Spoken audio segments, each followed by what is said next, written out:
All right. Welcome to another episode, another session of group insights for the soul. Whenever we start out, we like to give a little introduction about why we do this in a group. God doesn't waste anything, everything has value, which means when we meet in a group, if I'm giving insight to Kim, it's going to actually fuel Bridget's insight. When Bridget's giving insight to Rose, it's going to somehow tie into or somehow also benefit Kim and Melissa and me and Bridget, right? So when we meet together as a group, it is exponentially more healing, more enlightening, more expansive, more abundant, right? Because now it's my energy times Bridget's energy times Rose's energy times Melissa's energy times Kim's energy, right? That is the one beautiful thing that in the physical, it's addition. And we get some gain when we do things as a group. However, in the spirit, it's multiplication. And so we get to benefit way more when we do this as a group. And so it's super fun for us to bring it to each person on this call. Plus, if you are listening to this, whether it be today or a year from now, you're going to get the same benefits. And then guess what? So do we, because that's how energy works. So I'm Lori. I am an intuitive coach, consciousness coach. I do a lot of really fun things. This is something new that we're doing, and we're just really excited to be able to serve as many people as we can. Bridget? And I am Bridget. I am a energy bodywork specialist, and I love helping others find and hear that intuitive voice within them. And the more I get to share helping others listen to that voice within them, the more I experience it within myself. So thank you all for being here and joining us on this journey. So, Bridget, is there anybody who pops up for you to go first? I am feeling Rose to begin us off today. Imagine that. So did I. I love it. I love when that happens. That's guys, that's the beauty of having two practitioners as well, is the fact that I could give you some insight and you could go, "Oh yeah, yeah." But when Bridget gives you a different verbiage or a different angle or a different dimension of that same feedback, now you get two sets of feedback, two different people, two different angles, which just allows it to embody that much deeper. So, I love it. So, Rose, would you like to ask a question or would you like to pull a card? Mm, let's pull a card. Okay. Would you like deck 1, 2, or 3? 3.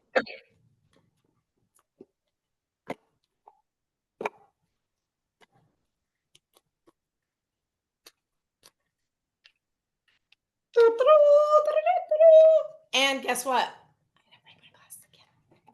It's okay. I am going to look at this through my phone. I'm going to take a picture and then I'm going to be able to blow it up and read it. And then I can also send it to Rose so she can look at it later. All right. So your card, and let me show you the picture while I read it. Oh, oh, can you see that? That's the image. Ooh, what's better, that way? Is that good? So there's the image. And it says, everything's okay. Don't worry. It's all working out in a beautiful way. So, Bridget, I'm gonna let you start this one. Hmm. Still take your time, but I'm gonna let you start this one.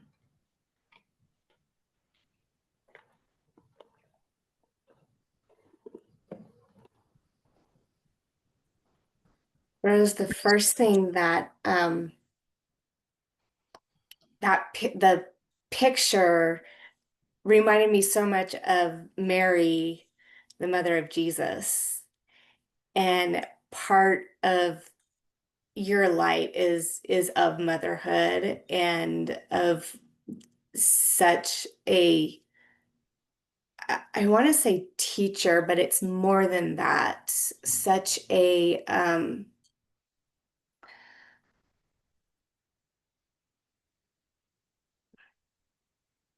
you bring forth creation. And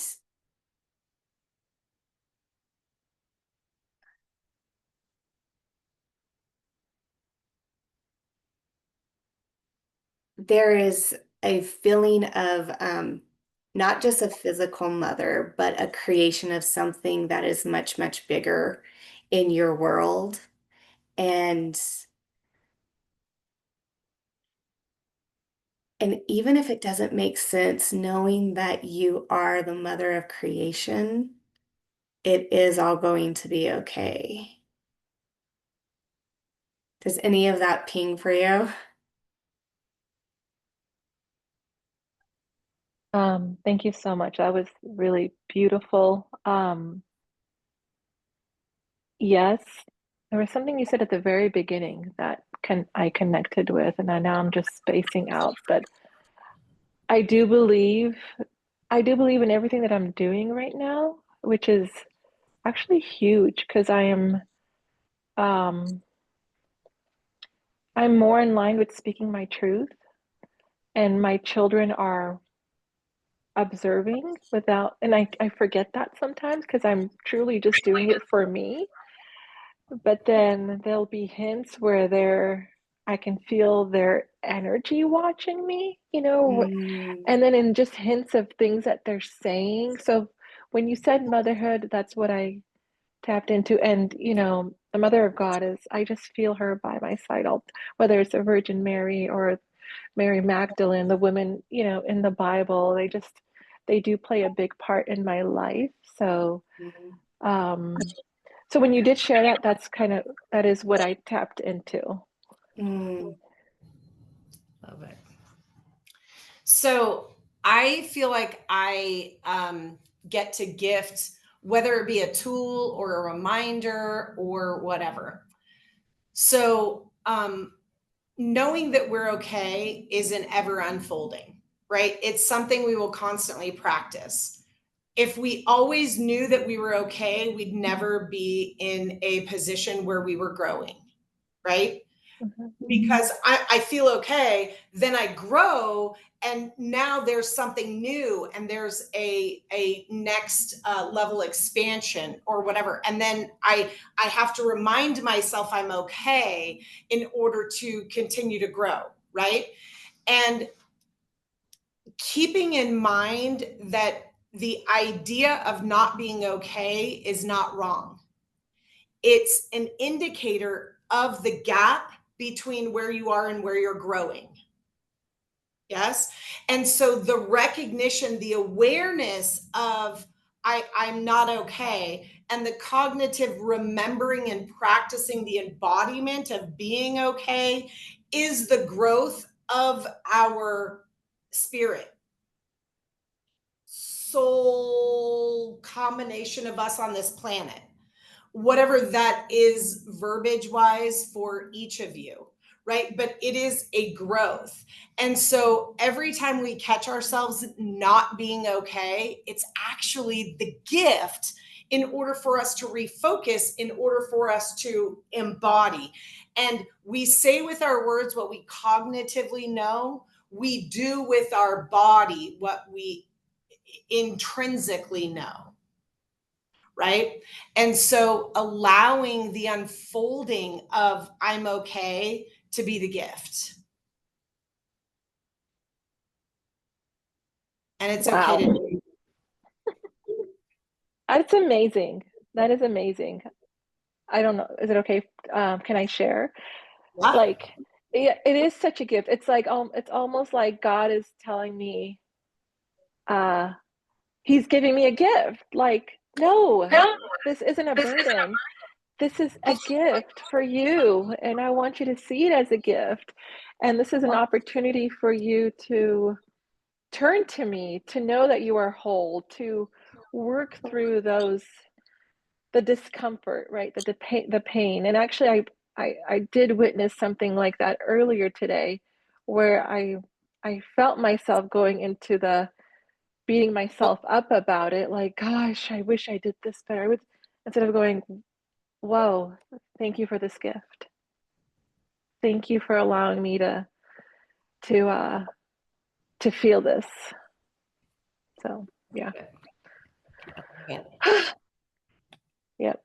All right. One other quick thing there is, and I've told this, I believe, to you before, Rose, there is such a vast number of I call them saints, spirits, guides surrounding you, and I'm within your presence. And the vision that I got is just all of these all of these spirits just cheering you on, just like all around you, just saying yes, yes, yes, yes, yes. Like everybody, you said, like your kids will sometimes watch you and you feel their spirit watching you or their energy watching you. And it's not just them, everybody who is surrounding you is watching you and cheering you on.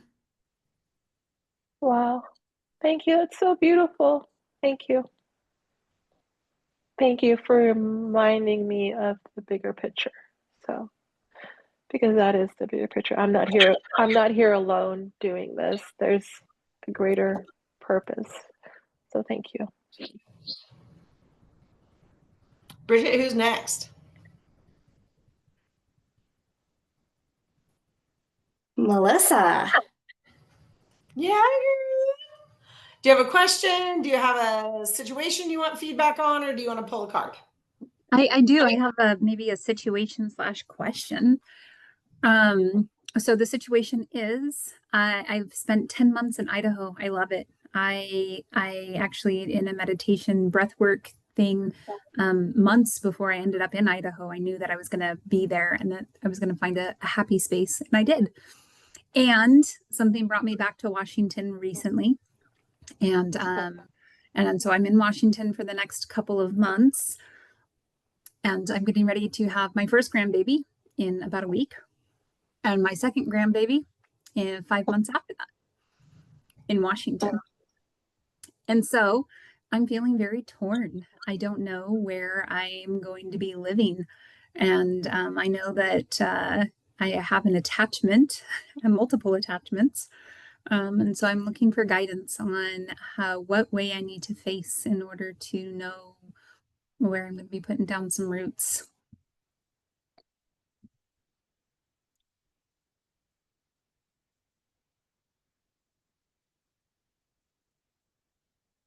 Any questions? I'm gonna throw out a couple things, and then I'm gonna let Bridget go.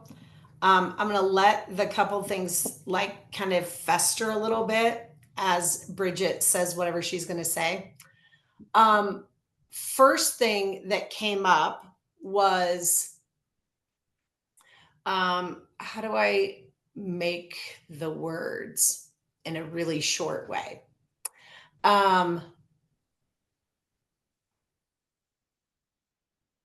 Okay, simply, what if you didn't have attachments? Where would you want to be? And then if this was the last day of your life, looking back, what would you regret most? So I'm going to let that fester just a little bit. I'm aware that there's more. I just don't know what it is yet. But those were supposed to sit for just a minute.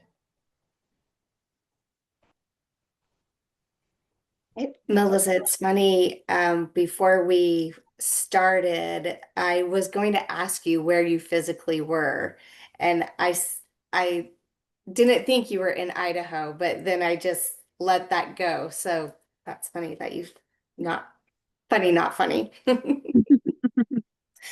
Um, there was definitely a a heightened when you said that you were in Washington, um your energy does enjoy that Pacific Northwest very, very much. Just geographically, you like that space.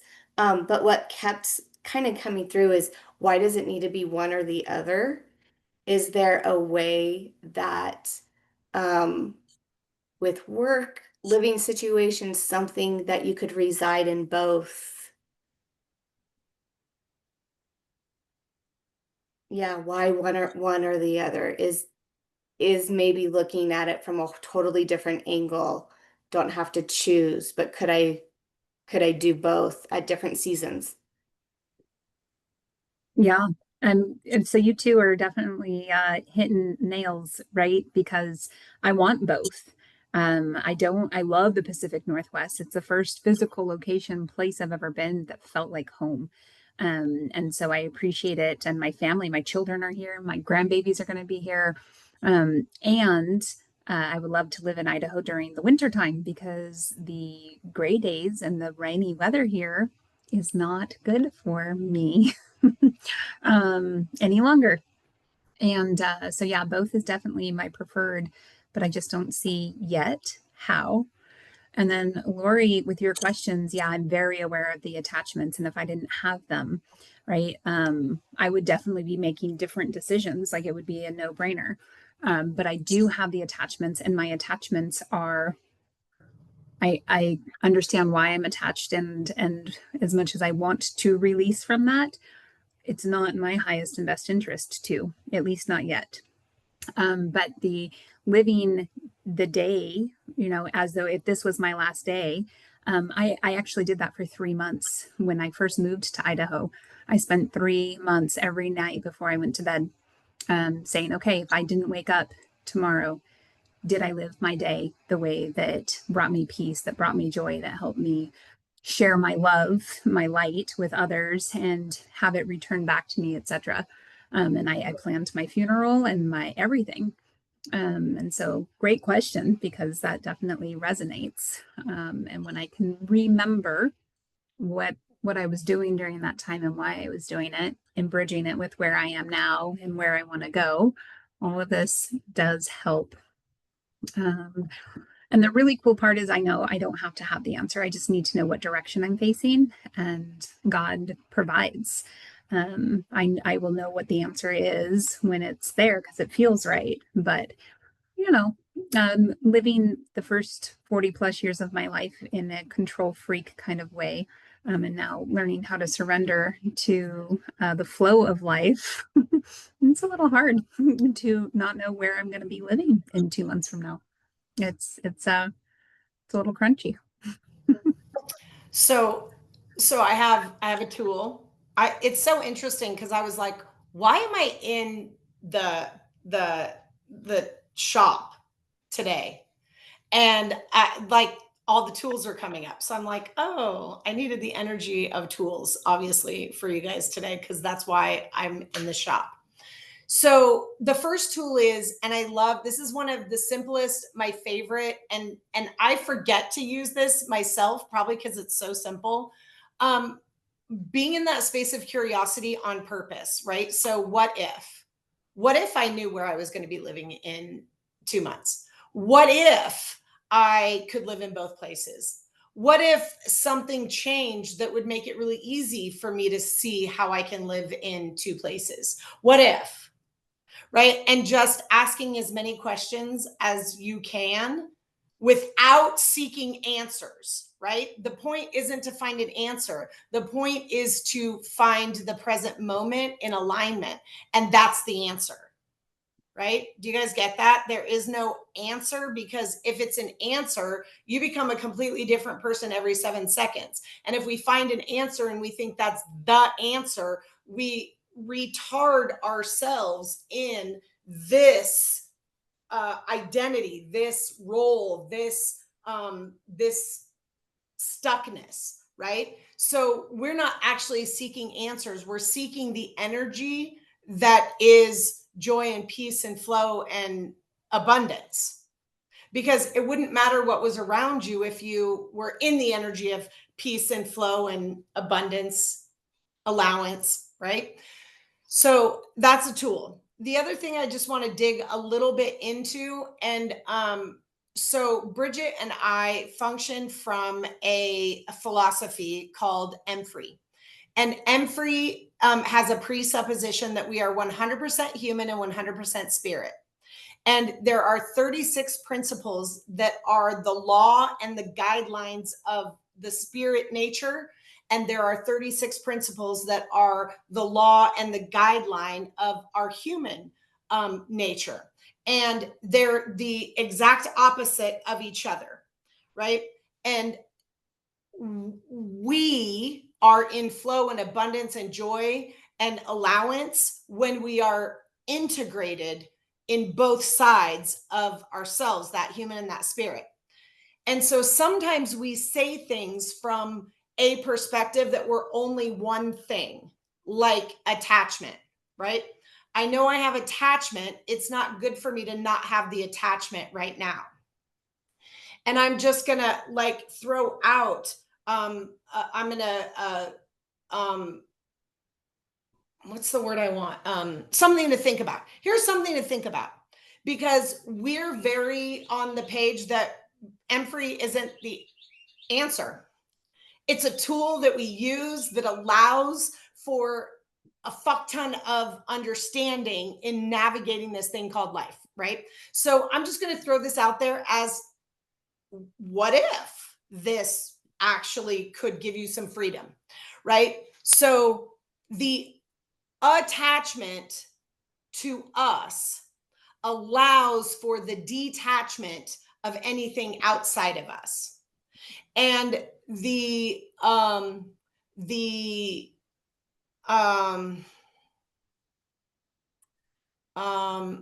why can't I find whatever this word is? It's the same word. The suggestion of if you weren't attached is not for the human, because we will always have connection. We'll always have humans in our world that we want to be with, and all of the things. It is from the perspective that it is not subject to the fullness of you, right? So it's not being detached from the perspective of your children and your grandchildren and the thought of the desire of being in their lives. It is the detachment from that being anything that makes you full and whole and complete. Because when that is the case, then where you live and who you spend your time with and how much time you have with your grandkids and how you interact with them and your children is a overflow. It's a no-brainer from the perspective of the only attachment that is real is you and you, or you and your higher self, whatever that is for you, or whatever state of consciousness you're in. So just mull that over a little bit with, oh, can I be detached from this thing in a way that allows me to attach here so that this is just second nature in how I would move forward? Yeah. Yeah. Cool. And it's just a different way of thinking. It's not a this or that. It's not a, oh, the way I was thinking before was wrong and this is a right way to think. It's, could I add that to the way I've been thinking? Because that is one thing about recognizing that we're an unfolding being, is the fact that everything comes back to there's always just more. And everything we've ever believed up to this point or will ever continue to believe is not a this or that. It doesn't have to be a this or that. It gets to be and. Yes, I believe that there's a healthy attachment to my small humans and my even grand smaller humans, right? And is there anything in there that's keeping me from being free to be fully present with me, right? So it's not a if or this or that. Yeah. Cool. Indeed. Cool. Thanks, Lori. Thanks, Bridget. Yeah, girl. Lori, as you were talking in that last bit, it's like the fullness of God, like understanding, knowing our creator is constantly unfolding. And everything that you were saying in that last, that's exactly what I was getting the picture of. Like there's no fully ever knowing all, because there's still more to know. Always. And otherwise we would stop existing, because that would be the end of us. There'd be nothing left. Which is why the not knowing and not enough is actually, going back to even what we were talking about with Rose, is actually a gift. Because it's just the other side of the pendulum. Yeah. Good point, Bridget. I love it. So, Kim.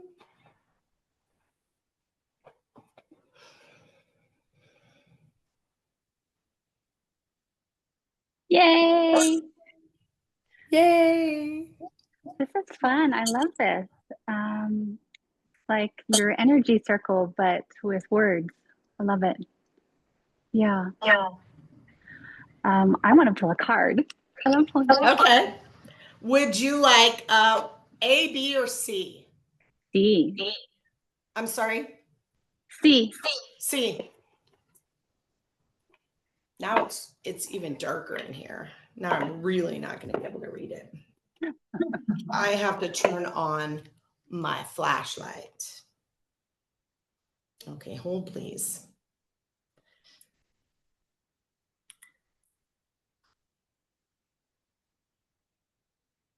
Okay.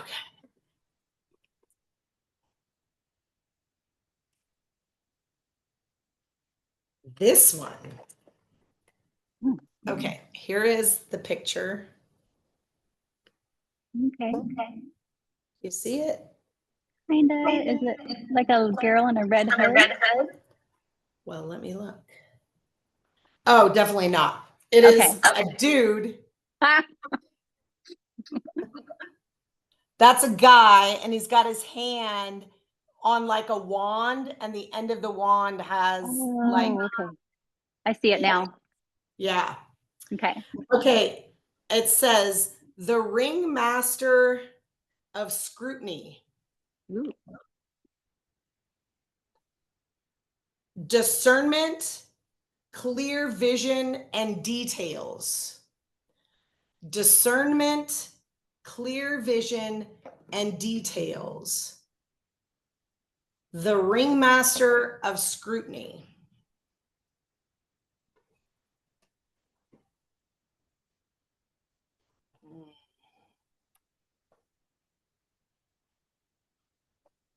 Bridget, do you want me to go, or do you want to go?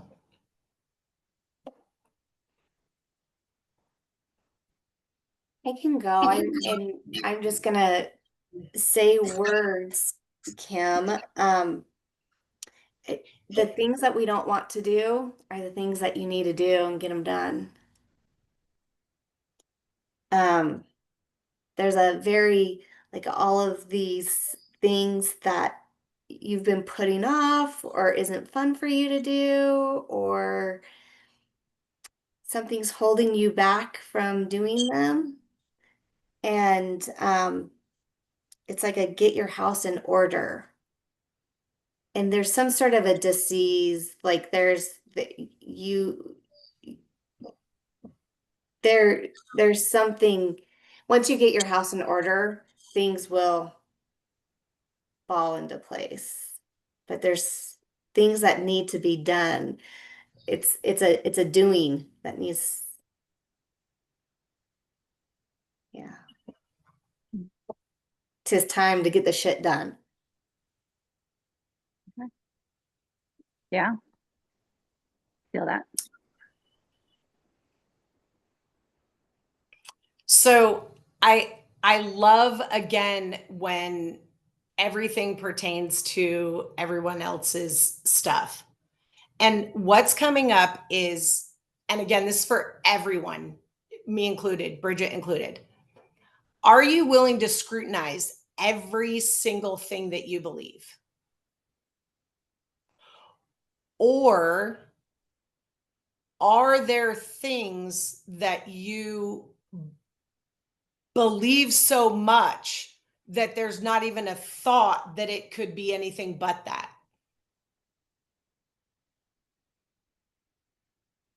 Or are you willing to scrutinize everything and use your discernment?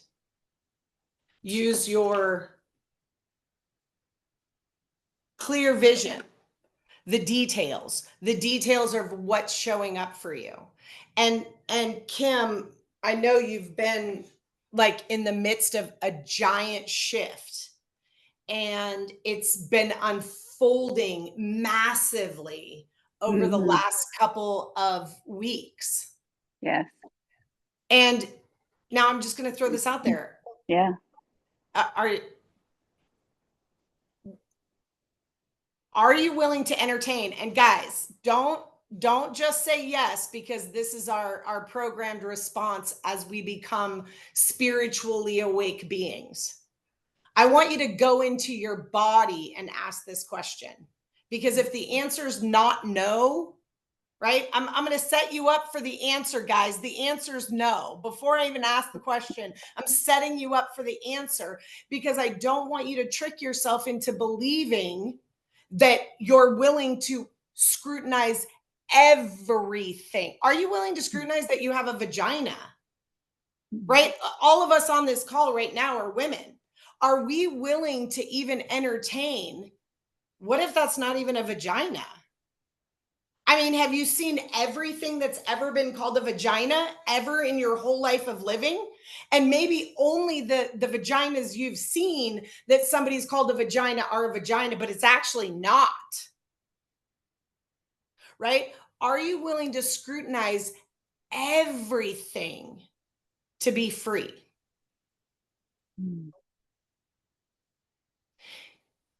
Is what you believe working? And what's working is peace.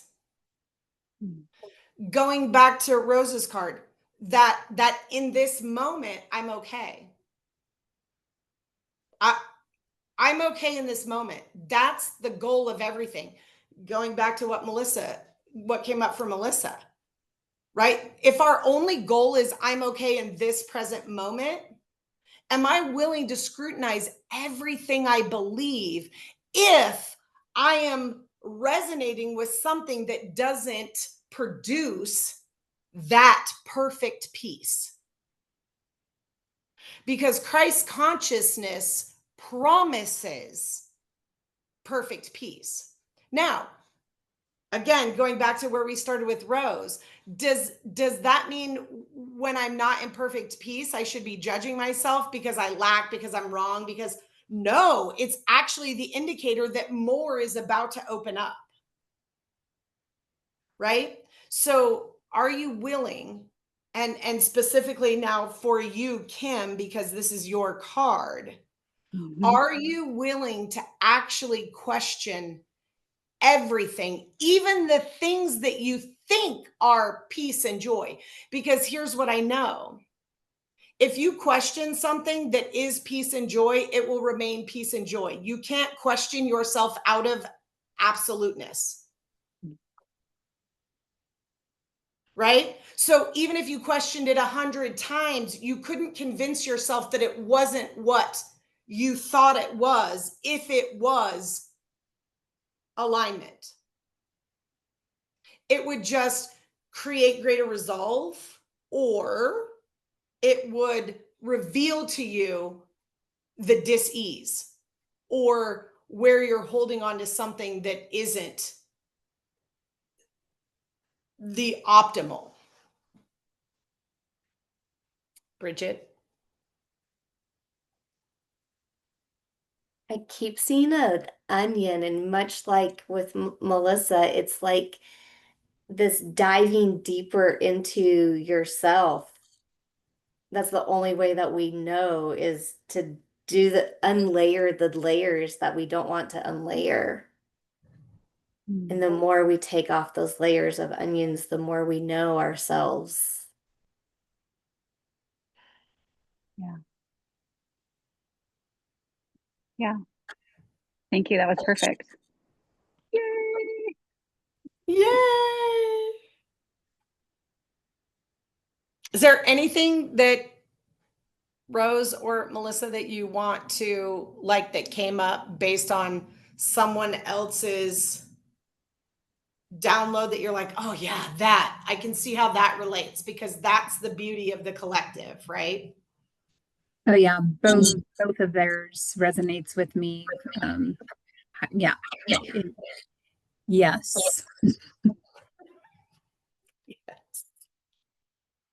Yeah, definitely the scrutiny card hit home, because you could be like, well, yeah, of course. But then I'm like, oh, wait, no. I pick and choose what I want to scrutinize. And again, I was going back to a conversation I had earlier with a loved one.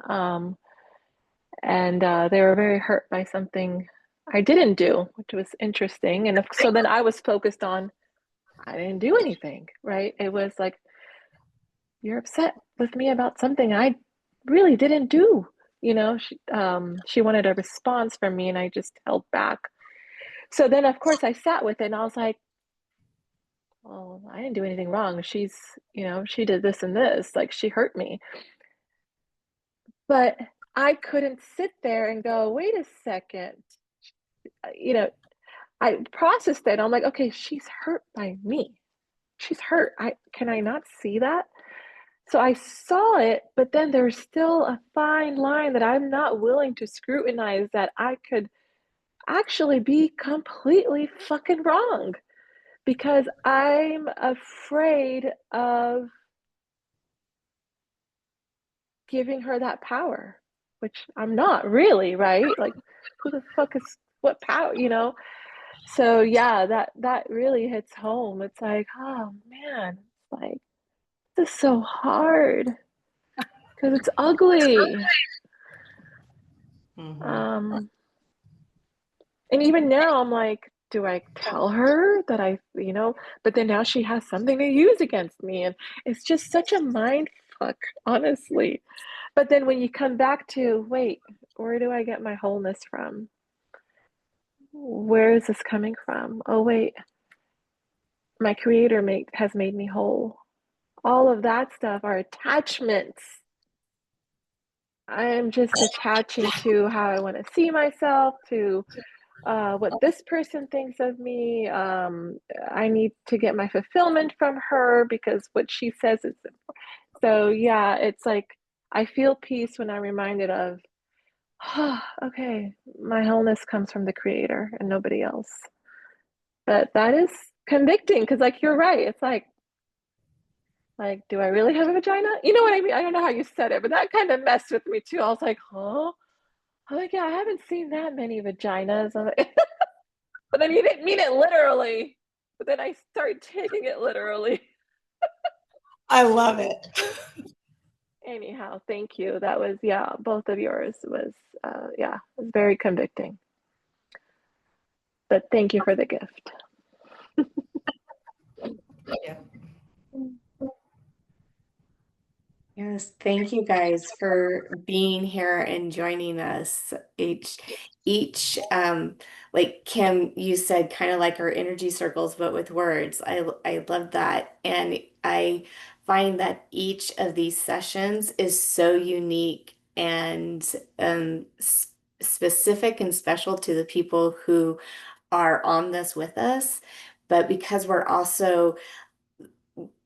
recording this one to be streamed, but we're live recording these sessions. And so the people even who maybe not watching it today, but who will be watching it 5 months from now or 6 months from now, being able for you guys to share yourselves with them. I just so appreciate your honesty, your trust, and your light to be shed out for those who need to hear it as well.